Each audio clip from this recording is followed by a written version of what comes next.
नमस्कार, आप देख रहे हैं हल्ला बोल टीवी। मैं हूं असद अली।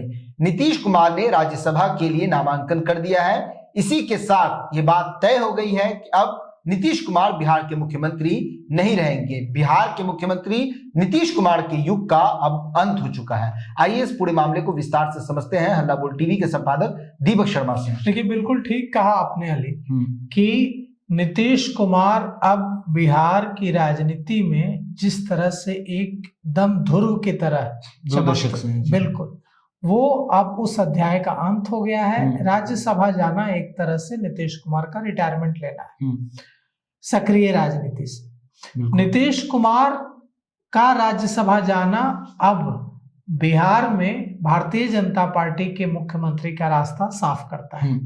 अब यहाँ भारतीय जनता पार्टी का मुख्यमंत्री होगा। भारतीय जनता पार्टी बड़े भाई की भूमिका में होगी और जनता दल यूनाइटेड के कार्यकर्ताओं नेताओं को डर है कि कहीं भारतीय जनता पार्टी जनता दल यूनाइटेड को पूरी तरह से खा न जाए।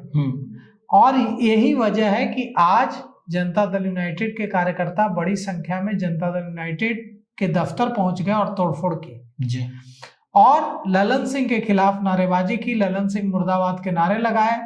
इतना ही नहीं, वहां इतनी नारेबाजी हुई कि अंत में गेट बंद कर देना पड़ा कार्यालय का। इतनी तोड़फोड़ हुई, संजय गांधी मुर्दाबाद के नारे लगाए गए।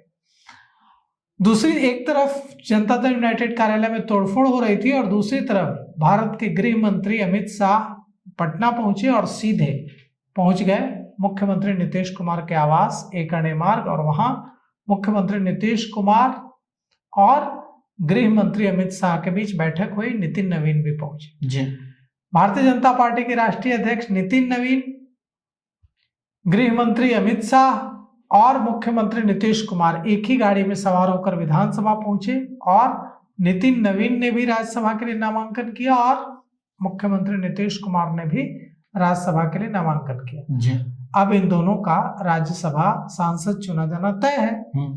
अब यहाँ से आगे का राह, आगे की जो राह है वो क्या होगी? आगे की राह यह है कि जनता दल यूनाइटेड के कार्यकर्ताओं को समझाने संभालने के लिए जरूरी है कि निशांत कुमार को आगे लाकर बड़ा पद दिया जाए। तो मुमकिन है कि भारतीय जनता पार्टी निशांत कुमार को डिप्टी सीएम बना दे। यह भी हो सकता है कि निशांत कुमार को मंत्री बनाया जाए, डिप्टी सीएम ना बनाया जाए। यह भी हो सकता है कि सीधे डिप्टी सीएम बनाया जाए। लेकिन मुख्यमंत्री कौन होगा?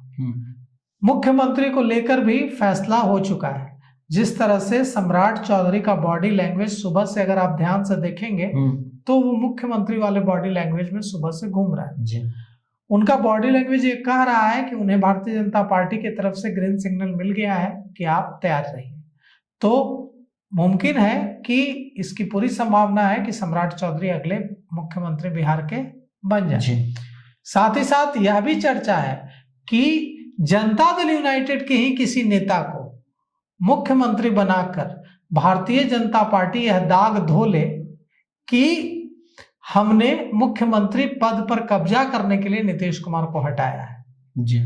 और इसके लिए विजय चौधरी का नाम आगे चल रहा है कि विजय चौधरी को मुख्यमंत्री बनाया जा सकता है। विजय चौधरी वरिष्ठ नेता हैं, मंत्री हैं, जनता दल यूनाइटेड में नीतीश कुमार के बेहद करीबी हैं जी। तो कहा जा रहा है कि अगर विजय चौधरी को भारतीय जनता पार्टी मुख्यमंत्री बना देती है तो भारतीय जनता पार्टी अपने ऊपर यह तोहमत नहीं लगने देगी कि भारतीय जनता पार्टी ने नीतीश कुमार को चीट किया, नीतीश कुमार को धोखा दिया। अब देखिए क्या होता है। लेकिन ऐसी चर्चा है कि विजय चौधरी को मुख्यमंत्री बनाने पर भी विचार भारतीय जनता पार्टी और एनडीए में हो रहा है जी। अब यहां से मामला यह है कि यह जो चुनाव है तो ठीक है, राज्यसभा में तो जो चुनाव है सो है। इसके बाद जनता के बीच यह मैसेज देने की कोशिश होगी कि एनडीए एकजुट है और यह मैसेज देना भारतीय जनता पार्टी के लिए बहुत ही मुश्किल होगा जी। तो सुना आपने, नीतीश कुमार युग का अंत हो चुका है। अब बिहार के नए अध्याय का सम्राट कौन होगा? क्या सम्राट चौधरी होंगे मुख्यमंत्री या नित्यानंद राय होंगे या जदयू के विजय चौधरी होंगे? ये तो आने वाला समय बताएगा। इस पर आपकी क्या राय है? अपनी राय कमेंट बॉक्स में जरूर दीजिएगा। फिलहाल इस पेशकश में इतना ही। आगे की खबरों के लिए बने रहे हल्ला बोल टीवी के साथ। धन्यवाद।